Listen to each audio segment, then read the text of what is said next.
Hello and welcome back. I'm going to keep this as spoiler-free as possible. We are currently on HBO's Season 2 of The House of the Dragon, the eagerly awaited prequel to the Game of Thrones. And controversial opinion, as much as I didn't like how it ended, I will say if the writing had been better and they'd paced out the episodes more rather than just slap bang into the middle of things, I think it would have been far more cohesive, rather than a messy tapestry of random plot points. But, that's neither here nor there in this one. I was really nervous about watching this because of what happened at the end and my opinions of George R. Martin. This show did not disappoint. It's an epic, brilliantly written fantasy series that really packs a punch, and I came into it with my eyes wide open. So let's delve into House of the Dragon Season 2 so far.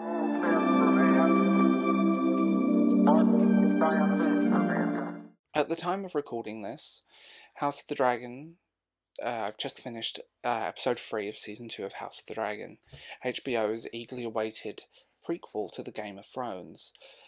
Building on the success of Season 1, this chapter has gone far deeper into the rich tapestry of the Targaryen history, the intrigue, and the legendary Dance of the Dragons.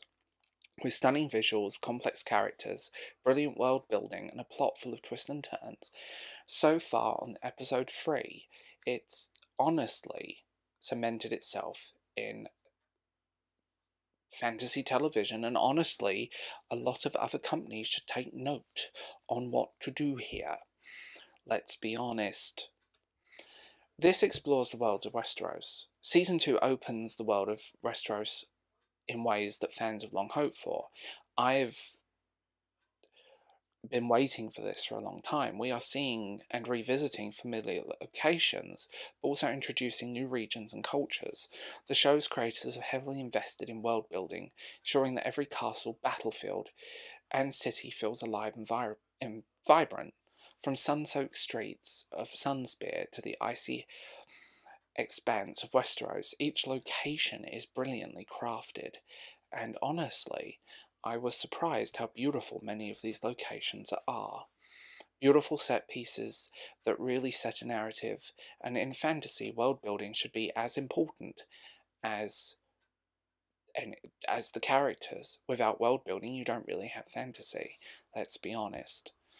Character arc and developments I'm finding fascinating. I'm actually surprised how much of evolution we've got of these characters in these first few episodes.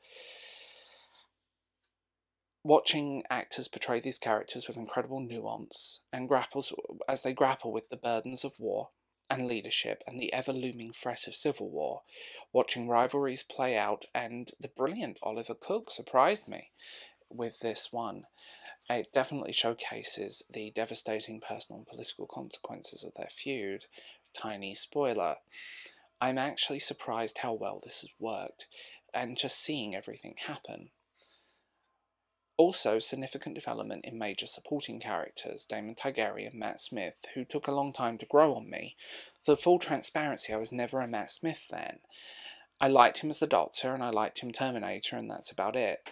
In Season 1, the first few episodes, he didn't really do much for me. I found him a weak link, and then all of a sudden he found his stride. And this has built upon that. And I think that was just nervousness with the role and the writing and just finding where the characters need to go. He continues to be an enigmatic figure with unpredictable nature, and that's a way of keeping the viewers on the edge. His relationship with other characters, wink wink nudge nudge, adds a layer of complexity to the narrative. Meanwhile, new characters bring a fresh dynamic into play, each with their own pawns on the chessboard. Sounds weird, but watching a political game of chess with dragons has proven to be quite fun, and I'm genuinely loving it. The central conflict of Season 2 is the Dance of the Dragons, a civil war that will pit Targaryen against Targaryen and is portrayed with gravity and the grandeur it deserves. Political mechanisms, betrayal, pawns on a chessboard, alliances, and these are reminiscent of the best of Game of Thrones, yet have their distinct flavour. And without giving too much away, the dragons play a distinctly more prominent role in this series. I've already read the leaks. Eek! I'm excited. And I'm going to give credit to the show's visual effects team here. I'm actually surprised how genuinely beautiful that series looks. An absolutely beautiful show with beautiful world building and beautiful characterization and a lot more. The worlds, the creatures, the costumes, the CGI, and the entire team portraying this are outdoing themselves. The costumes have weight. There's no gold lame with the wrong runes on it. There is weight and gravity. The CGI builds around them rather than actually wiping them out, and it creates a beautiful oval visual look that is very reminiscent of European history, combining many, many different elements. I say this as a fantasy nerd. I have so many books on world building and fantasy art and many, many other things that it seems to become just this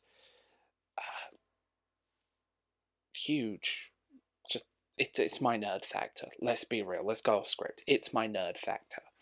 I love this stuff, and costume design is a bit of a weird hobby of mine. House of the Dragons continues to explore the themes of power, legacy, and the heavy cost of ruling. The Targaryen struggle to maintain their dynasty amongst internal shifting and external threats serves as poignant commentary on the often destructive nature of ambition and power.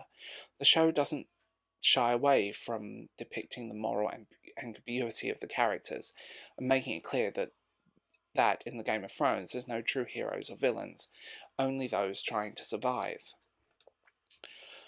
The production quality of Season 2 is nothing short of cinematic. The ambition in this is worthy. The attention to detail, the costumes, set design, the props, they immerse viewers in the world of Westeros, and the cinematography is absolutely amazing. It captures the grandeur of the Targaryen destiny and the brutality of their conflicts. The musical score is also absolutely beautiful, and it evokes a range of emotions, from triumph to despair. That's always been one of my favourite things. The music of Game of Thrones and House of the Dragon are worth listening to, even if you're not necessarily a fan of the series. Season 2 of House of the Dragons has delivered a gripping and visually stunning continuation of the Targaryen saga. Even so far, and we're not even that far in, this is going to be part one of many videos. With its complex characters, plot lines, and breathtaking visuals, it stands out as a testament to the enduring appeal of Martin's world. Fans, honestly, I'm looking forward to what comes next. I've sat down and I've watched this and gone, I'm looking forward to what will come next and what will be next. I'm looking forward to a series that looks like it's going to shape and evolve. With great writing and good characterization, this is honestly how a show should be done. This is fantasy on screen. Where many other fantasy series, such as The Witcher, The Rings of Power, and even Disney's Willow, have fallen short, The Wheel of Time is a goddamn mess. Let's be honest. A complex and extremely watchable series that so far has just pulled me in. Thank you, Now TV and Sky Atlantic, for this one. Absolutely phenomenal and well worthy of its craft. I can't wait for more.